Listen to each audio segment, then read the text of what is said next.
Welcome to Kannan info Tamil. நம்ம இன்னைக்கு என்ன டாபிக் பார்க்க போறோம் அப்படின்னா, ரெண்டு முக்கியமான டிஃபென்ஸ் அப்டேட் இந்த வீடியோல பார்க்க போறோம். முதல் டிஃபென்ஸ் அப்டேட், சமீபத்துல டொனால்ட் ட்ரம்ப் அமெரிக்க அதிபராயிருக்காரு. இவர் ஆட்சிக்கு வந்தவுடன் நிறைய Indian defence experts Donald Trump இந்தியாவுக்கு ஆதரவான ஒரு நபர், அதனால இந்தியாவின் எதிரி நாடுகளான சீனா, பாகிஸ்தான் போன்ற நாடுகளுக்கு இது ஒரு மிகப்பெரிய பின்னடைவு அப்படின்னு சொல்லி வந்தாங்க. ஆனா தற்போது டொனால்ட் ட்ரம்ப் பாகிஸ்தானுடன் இணைந்து கொண்டு இந்தியாவுக்கு எதிரான வேலைகளை செய்ய ஆரம்பிச்சிருக்காரு. அது என்ன விஷயம்? டொனால்ட் ட்ரம்ப் பாகிஸ்தானுடன் இணைந்து கொண்டு என்ன வேலையை செஞ்சிருக்காரு? இதன் மூலமா இந்தியாவுக்கு வரக்கூடிய அச்சுறுத்தல்கள் என்ன?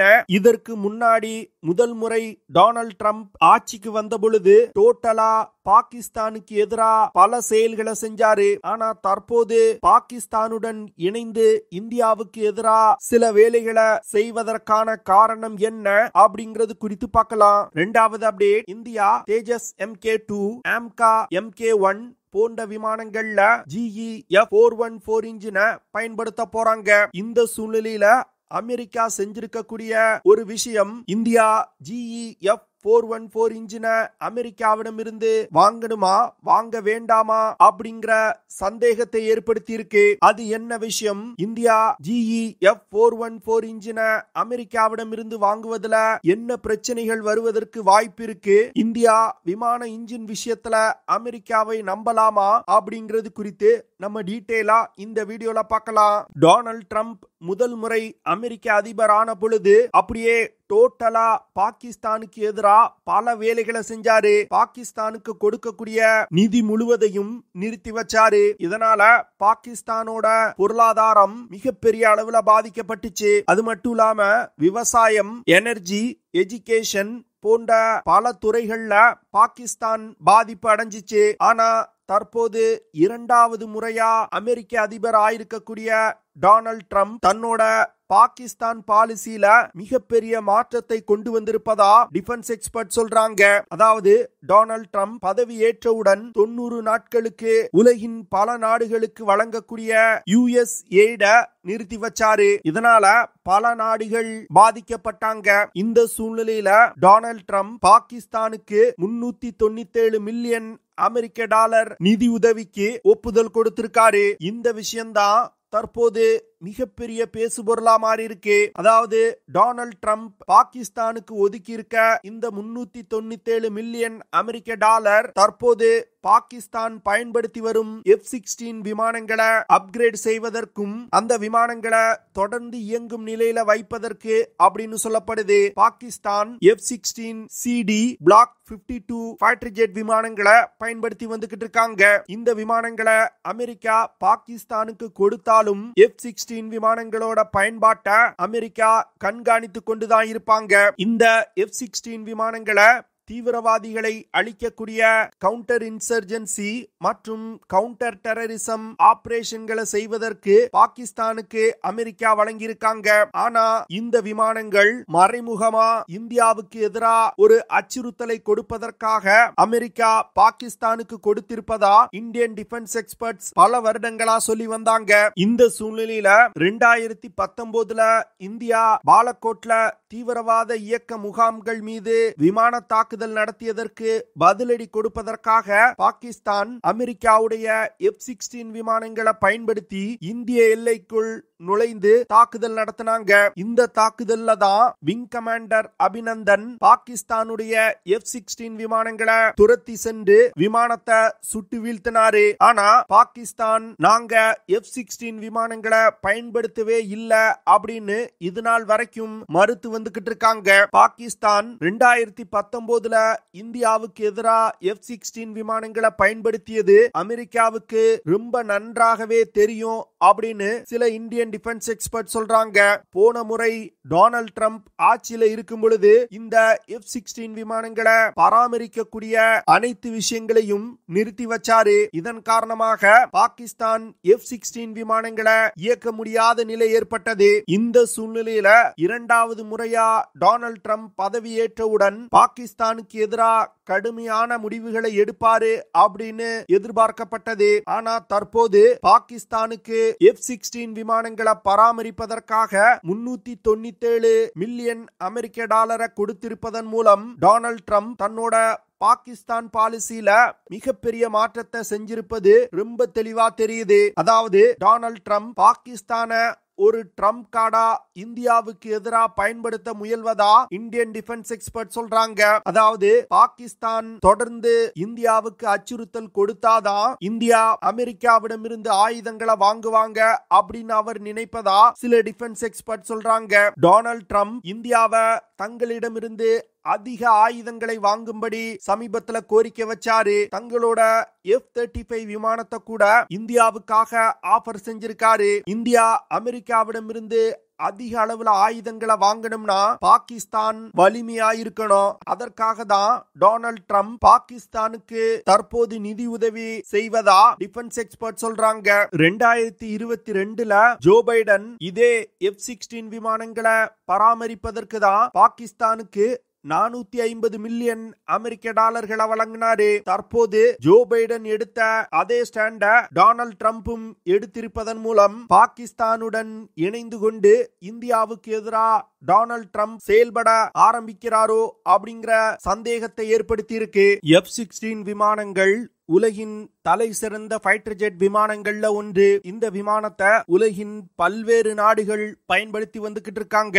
F-16 விமானத்தோட சிறப்பு அம்சம் என்னன்னா அதிக எடை கொண்ட ஆயுதங்களை சுமந்து கொண்டு அதிவேகமா பறக்க முடியும். அதாவது F-16 விமானத்தினால அதிகபட்சமா 19,187 கிலோகிராம் எடையை சுமந்து கொண்டு பறக்க முடியும். இந்த விமானத்தினால 2,400 கிலோமீட்டர் பெர் ஹார் வேகத்துல பறந்து சென்று இலக்குகளை தாக்க முடியும். இந்த விமானத்தினால அதிகபட்சமா 4,217 கிலோமீட்டர் தூரம் வரைக்கும் பறக்க முடியும். இந்த விமானத்துல ஆயுதங்களை எடுத்து செல்வதற்கு 11 ஹாட் பாயிண்ட்ஸ் கொடுக்கப்பட்டிருக்கு. இந்த ஹாட் பாயிண்ட்ஸை பயன்படுத்தி அதிக எடை கொண்ட ஆயுதங்களை சுமந்து சென்று தாக்குதல் நடத்த முடியும். அது மட்டும் இல்லாம F-16 விமானங்கள்ல உலகின் தலை சிறந்த ஆயுதங்கள் இணைக்கப்பட்டிருக்கு. F-16 விமானத்தில் இருக்கக்கூடிய ஆயுதங்களை பயன்படுத்தி தாக்குதல் நடத்தும் பொழுது எதிரிகளுக்கு பலத்த சேதத்தை ஏற்படுத்த முடியும். இவ்வளவு அதிக சக்தி கொண்ட ஒரு விமானத்தை அப்கிரேட் செய்வதற்கு டொனால்ட் ட்ரம்ப் பாகிஸ்தானுக்கு நிதி கொடுத்திருப்பது இந்தியாவுக்கு வரும் காலத்துல மிகப்பெரிய பிரச்சனைகளை ஏற்படுத்தும் அப்படின்னு இந்தியன் டிஃபென்ஸ் எக்ஸ்பர்ட் சொல்றாங்க. என்ன பொறுத்தமட்டில் டொனால்ட் ட்ரம்ப் அமெரிக்காவோட நன்மையை மட்டும் பார்க்கக்கூடிய நபராயிருக்காரு. அதனால அவரை ஒரு நல்ல நண்பனா இந்தியா ஏற்றுக்கொள்ள கூடாது. அப்படி ஏற்றுக்கொண்டால் அது இந்தியாவுக்கு மிகப்பெரிய பாதிப்புகளை தான் ஏற்படுத்தும். அமெரிக்கா பாகிஸ்தானுக்கு 397 மில்லியன் அமெரிக்க டாலர் நிதி உதவியை கொடுத்திருப்பது சவுத் ஏசியாவோட ரீஜனல் செக்யூரிட்டி டைனமிக்ஸ்ல பாதிப்புகளை ஏற்படுத்தும் அப்படின்னு இந்தியன் டிஃபென்ஸ் எக்ஸ்பர்ட் சொல்றாங்க. டொனால்ட் ட்ரம்ப் நிதி உதவி கொடுத்திருப்பதன் மூலம் வரும் காலத்துல அமெரிக்கா தொடர்ந்து பாகிஸ்தானுடன் ராணுவ ரீதியிலான உறவை மேம்படுத்த முயல்வாங்க அப்படின்னு எதிர்பார்க்கப்படுது. அப்படி செஞ்சா இந்தியாவுக்கு பிரச்சனைகள் வருவதற்கு தான் வாய்ப்பு இருக்கு. பார்க்கலாம் டொனால்ட் ட்ரம்ப் எவ்வளவு தூரம் பாகிஸ்தானுடன் இணைந்து கொண்டு இந்தியாவுக்கு எதிராக செயல்படுறாரு அப்படின்னு. அடுத்து இந்தியா தேஜஸ் MK2 அப்படிங்கிற ஒரு medium weight multi role fighter jet விமானத்தை டெவலப் செய்து வந்துகிட்டு இருக்காங்க. அது மட்டும் இல்லாம AMCA அப்படிங்கிற ஒரு 5th ஜெனரேஷன் ஃபைட்டர் ஜெட் விமானத்தையும் டெவலப் செய்து வந்துகிட்டு இருக்காங்க. இந்த 2 விமானங்கள்லையும் அமெரிக்க தயாரிப்பு GE F414 இன்ஜினை பயன்படுத்துவதற்கு திட்டமிட்டிருக்காங்க. இந்த சூழ்நிலையில அமெரிக்கா செஞ்சிருக்க ஒரு செயல் இந்தியாவுக்கு மிகப்பெரிய அதிர்ச்சியை ஏற்படுத்தி இருக்கு. அதாவது ஸ்வீடன் நாட்டோட கிரிப்பன் நிறுவனம் கொலம்பியாவுக்கு தன்னோட சாப் கிரிப்பன் ஃபைட்டர் ஜெட் விமானத்தை விற்பனை செய்வதற்கு முயற்சி செய்து வந்துகிட்டு இருக்காங்க. கொலம்பியாவும் கிரிப்பன் விமானங்களை வாங்குவதற்கு முன் வந்திருப்பதா சொல்லப்படுது. இந்த சூழ்நிலையில அமெரிக்கா கொலம்பியாவை தன்னோட F-16 விமானங்களை வாங்க வைப்பதற்கு கிரிப்பன் விமானத்துல பயன்படுத்தப்படும் GE F414 GE39E இன்ஜினை கொலம்பியாவுக்கு விற்பனை செய்வதற்கு தடை விதிச்சிருக்காங்க. அதாவது சாப் கிரிப்பன் விமானத்துல GEF 414 இன்ஜின் தான் பயன்படுத்தப்பட்டு வந்துகிட்டு இருக்கு. அந்த இன்ஜினை கொலம்பியாவுக்கு விற்பனை செய்வதற்கு தடை விதிச்சிட்டாங்கன்னா கொலம்பியா கிரிப்பன் விமானங்களை வாங்குவதற்கு யோசனை செய்வாங்க. இந்த விஷயம்தான் தற்போது இந்தியாவுக்கு ஒரு மிகப்பெரிய அதிர்ச்சியை கொடுத்திருக்கு. அதாவது India Tejas MK2 AMCA 5th generation fighter jet விமான ப்ராஜெக்ட்ல அமெரிக்காவுடைய GEF 414 இன்ஜினை பயன்படுத்த போறாங்க. இந்த இன்ஜினை இந்தியா சொந்தமா உள்நாட்டிலே டெவலப் செய்யும் ஹை த்ரஸ்ட் இன்ஜினை கொண்டு ரீப்ளேஸ் செய்ய போறாங்க. அதனால வரும் காலத்துல இந்தியா அமெரிக்க ஆயுதங்களை வாங்குவதற்கு மறுப்பு தெரிவிச்சாங்கன்னா அமெரிக்கா இந்த GEF 414 இன்ஜினோட ஸ்பேர் பார்ட் சப்ளைய நிறுத்தி இந்தியாவை மிரட்டுவதற்கு வாய்ப்பு இருக்கு. அமெரிக்கா எப்பொழுதுமே எந்த நாட்டுடனும் நண்பனா இருக்க மாட்டாங்க. அவங்களுக்கு அவங்களோட பிசினஸ் தான் பிரதானம். இந்த விஷயங்களை யோசிக்காம இந்தியா GEF 414 இன்ஜினை அமெரிக்காவிடம் இருந்து வாங்கினாங்கன்னா இந்தியாவுக்கும் வரும் காலத்துல இதே நிலைதான் வரும் அப்படின்னு சொல்றாங்க. அதாவது இந்தியா 100க்கும் மேற்பட்ட GEF 414 இன்ஜினை அமெரிக்காவிடம் இருந்து வாங்க போறாங்க. அது மட்டும் இல்லாம 80% டெக்னாலஜியையும் அமெரிக்கா இந்தியாவுக்கு டிரான்ஸ்பர் செய்ய போறாங்க.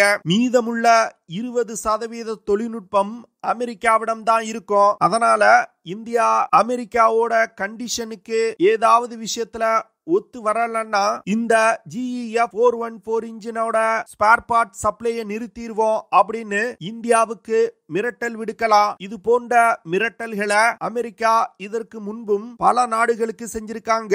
அதாவது முதல் முறை இஸ்ரேல் காசா போர் தீவிரமா நடந்து கொண்டிருக்கும் பொழுது இஸ்ரேலிடம் சண்டையை நிறுத்தும்படி ஜோ பைடன் சொன்னாரு. ஆனா இஸ்ரேல் அதை கேட்காததுனால அயன் டோம் ஏர் டிஃபென்ஸ் சிஸ்டத்தோட இன்டர்செப்டார் மிசைல் சப்ளையை நிறுத்த போறோம் அப்படின்னு அமெரிக்கா இஸ்ரேலை மிரட்டினாங்க. அதற்கு பிறகுதான் இஸ்ரேல் முதல் காசா போரை முடிவுக்கு கொண்டு வந்தாங்க. அதே போன்ற ஒரு நிலை வரும் காலத்துல இந்தியா பாகிஸ்தானுடன் சண்டையிட்டு கொண்டிருக்கும் பொழுது இந்தியாவுக்கும் வருவதற்கு வாய்ப்பு இருக்கு. அமெரிக்கா பாகிஸ்தானுக்கு ஆதரவா செயல்பட்டு சண்டையை நிறுத்தும்படி இந்தியாவுக்கு அழுத்தம் கொடுப்பதற்கு முயற்சி செய்வாங்க. அதுல இந்த GEF 414 இன்ஜினையும் பயன்படுத்துவதற்கு வாய்ப்பு இருக்கு. அதனால என்ன பொறுத்தமட்டில் அமெரிக்காவிடமிருந்து ஆயுதம் வாங்குவதை இந்தியா படிப்படியா குறைத்துக் கொள்வது ரொம்ப நல்ல விஷயம் அப்படின்னு நான் நினைக்கிறேன். நீங்க என்ன நினைக்கிறீங்க? இந்தியா அமெரிக்காவிடமிருந்து தொடர்ந்து ஆயுதங்களை வாங்கலாமா வாங்க கூடாதா அப்படிங்கறத கமெண்ட் பண்ணுங்க. ஓகே ஃப்ரெண்ட்ஸ், நம்ம வீடியோவோட நிறைவு பகுதிக்கு வந்துட்டோம். இதெல்லாம் தான் நான் உங்ககிட்ட ஷேர் பண்ணணும் அப்படின்னு நினைச்ச விஷயங்கள். ஐ ஹோப் நான் ஷேர் பண்ண விஷயங்கள் உங்களுக்கு பிடிச்சிருக்கும்னு நினைக்கிறேன். அப்படி பிடிச்சிருந்துச்சுன்னா ஷேர் பண்ணுங்க, லைக் பண்ணுங்க, கமெண்ட் பண்ணுங்க. மறக்காம நம்ம சேனலுக்கு சப்ஸ்கிரைப் பண்ணுங்க. See you in the next video. Jai Hind.